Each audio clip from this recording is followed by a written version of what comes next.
Hello नमस्कार दोस्तों, unique health videos में आपका स्वागत है।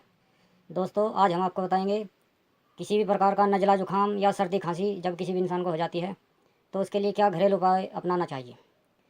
दोस्तों अगर आपने अभी तक इस वीडियो चैनल को सब्सक्राइब नहीं किया तो इसे सब्सक्राइब कर ले, जिससे आपको नई नई वीडियो मिलती रहें।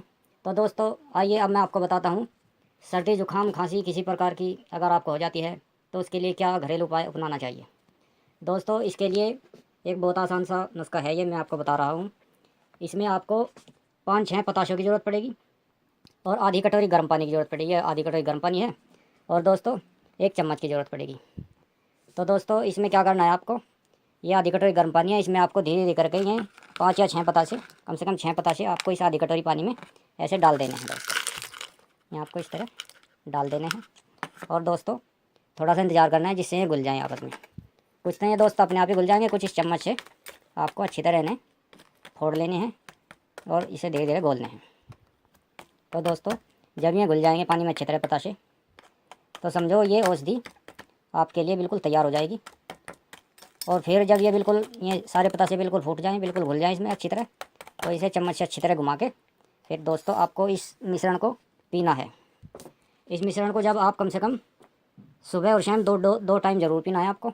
और दोस्तों 1 या 2 दिन में ही आपकी खांसी बिल्कुल ठीक हो जाएगी और किसी प्रकार का सर्दी जुखाम अगर आपको है, नज़ला जुखाम सर्दी जुखाम, वो भी बिल्कुल ठीक हो जाएगा दोस्तों। तो दोस्तों ये इस आधी कटोरी गर्म पानी में हमने 5-6 पतासे घोल लिए, ये आपके लिए औषधि बिल्कुल तैयार है दोस्तों। अब आप ये बिल्कुल पी सकते हैं। तो दोस्तों इसमें पीने से पहले एक ये ध्यान रखने वाली बात है कि जब आप पियो तो इसमें जल्दबाजी ना करो, क्योंकि ये गर्म पानी है। इस गर्म पानी से जल्दबाजी में आपका मुँह भी जल सकता है, इसलिए कम से कम ऐसे जांच लो, भले चाहे उंगली डाल के देखो इसमें कि कहीं ये ज़्यादा गर्म तो नहीं है। जब भी आपके पीने लायक हो जाए तभी आपको पीना है इसे देखभाल के। और ये अच्छी तरह घोल कर, जब ये अच्छी तरह घोल जाएँ तभी आपको पीना है। और अगर ये ठंडा पानी हो जाता है, अगर ये मिश्रण ठंडा हो जाता है और तब अगर आप पियोगे इसे, तो आपकी खांसी अच्छी नहीं होगी, यानी ये फिर मिश्रण आपका काम नहीं करेगा। तो दोस्तों इसे गर्म ही पीना है। अगर किसी वजह से ठंडा भी हो जाए तो इसे आग पर थोड़ी देर हल्का सा गर्म कर लेना है। अगर किसी वजह से ठंडे भी हो जाता है तो गर्म, मतलब ये गर्म ही पीना है। तो जब आप इसे गर्म मिश्रण को पियोगे तो आपकी खांसी बिल्कुल ठीक हो जाएगी दोस्तों। तो दोस्तों अगर ये वीडियो आपको अच्छी लगी तो इसे लाइक ज़रूर करें। धन्यवाद दोस्तों।